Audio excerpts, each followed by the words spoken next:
എല്ലാവർക്കും നമസ്കാരം. നമ്മുടെ ഇന്നത്തെ വീഡിയോ എന്ന് പറയുന്നത് മഹാദേവ ക്ഷേത്രങ്ങളിൽ പോയി നമ്മൾ എന്ത് വഴിപാടാണ് കഴിക്കേണ്ടത്, വിവാഹം നടക്കാനും ശത്രുദോഷങ്ങൾക്കും നമ്മുടെ കുടുംബ ഐശ്വര്യത്തിനും തുടങ്ങി സകലവിധ ദോഷങ്ങൾക്കും മഹാദേവ ക്ഷേത്രത്തിൽ പരിഹാരമുണ്ട്.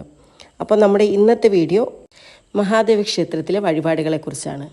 ഇതുപോലുള്ള വീഡിയോകൾക്കായി ഇപ്പോൾ തന്നെ ഈ ചാനൽ സബ്സ്ക്രൈബ് ചെയ്തു വെച്ചതിന് ശേഷം വീഡിയോ കാണുക. എല്ലാ ശിവക്ഷേത്രങ്ങളിലും ശ്രീകോവിലിൻ്റെ പുറകിലായി സ്ഥാപിച്ചിട്ടുള്ള വിളക്കാണ് പിൻവിളക്ക്. ഈ പിൻവിളക്ക് കത്തിക്കുന്നതിന് പ്രത്യേക പ്രാധാന്യമുണ്ട്.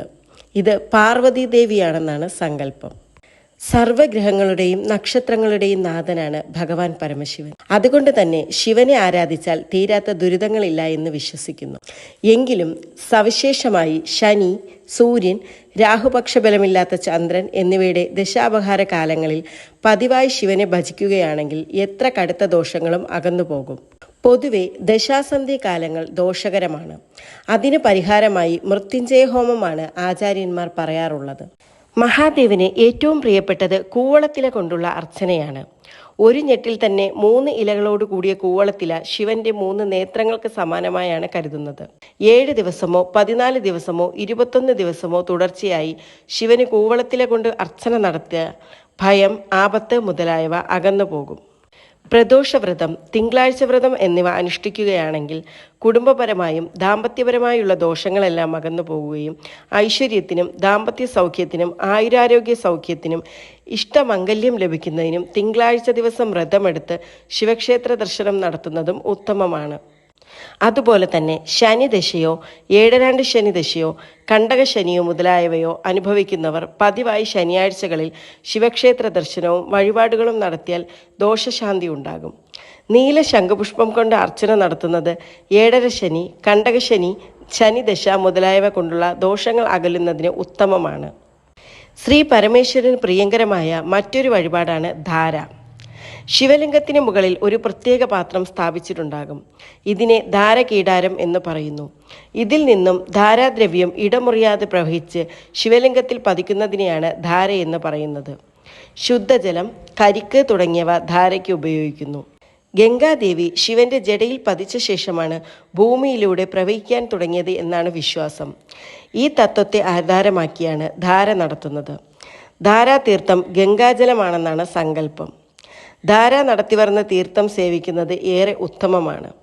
ശിവന്റെ ശിരസ് എപ്പോഴും അഗ്നി കൊണ്ട് ജ്വലിക്കുന്നതിനാൽ അത് ശീതീകരിക്കുന്നതിനാണ് ധാര ചെയ്യുന്നത് എന്ന് മറ്റൊരു വിശ്വാസവുമുണ്ട്. കുടുംബപരമായി ശിവന്റെ അനുഗ്രഹം ലഭിക്കാത്തവർക്ക് ധാര കഴിക്കുന്നത് വളരെ നല്ലതാണ്. അതുപോലെ തന്നെ അഭിഷേകമാണ് ശിവക്ഷേത്രത്തിലെ മറ്റൊരു പ്രധാന വഴിപാട്. പാൽ, ഇളനീർ, നെയ്യ്, എണ്ണ, ഭസ്മം, പനിനീർ മുതലായവ അഭിഷേകത്തിനായി ഉപയോഗിക്കാം.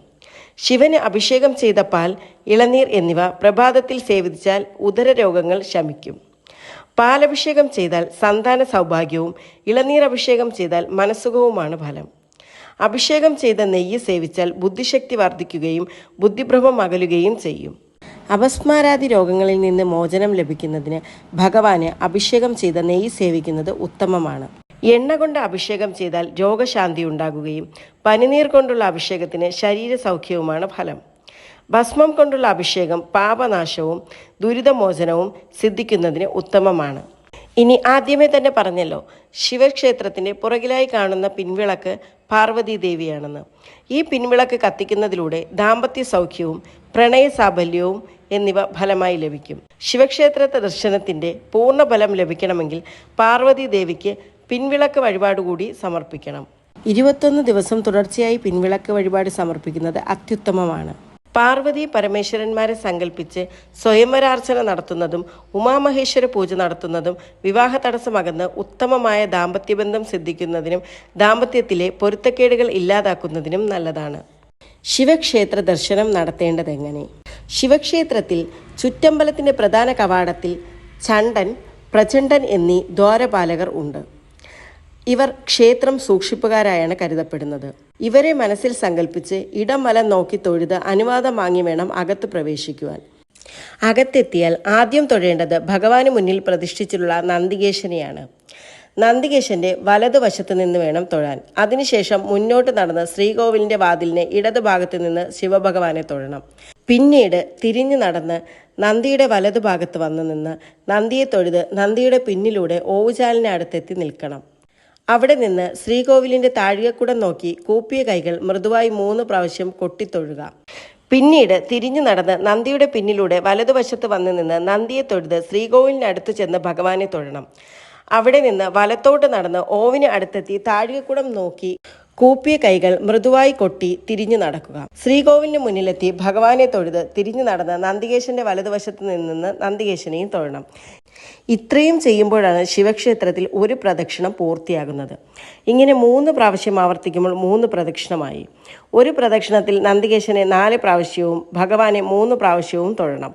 ഭക്തർ ഒരു കാരണവശാലും അറിഞ്ഞോ അറിയാതെയോ ശിവക്ഷേത്രത്തിലെ ഓവ് മുറിച്ച് കടക്കാനായി പാടില്ല. ഇത്തരം കാര്യങ്ങളെല്ലാം ഇനി നിങ്ങൾ ശിവക്ഷേത്രത്തിൽ പോകുമ്പോൾ ശ്രദ്ധിക്കുമല്ലോ. ഇത്തരത്തിൽ തൊഴുമ്പോഴാണ് നിങ്ങൾക്ക് ഭഗവാന്റെ അനുഗ്രഹം പൂർണ്ണമായും കിട്ടുക. അപ്പോൾ നമ്മുടെ ഇന്നത്തെ വീഡിയോ ഇവിടെ നിർത്തുന്നു. എല്ലാവർക്കും നല്ലൊരു ദിവസമാകട്ടെ എന്ന് ആശംസിക്കുന്നു. നന്ദി, നമസ്കാരം.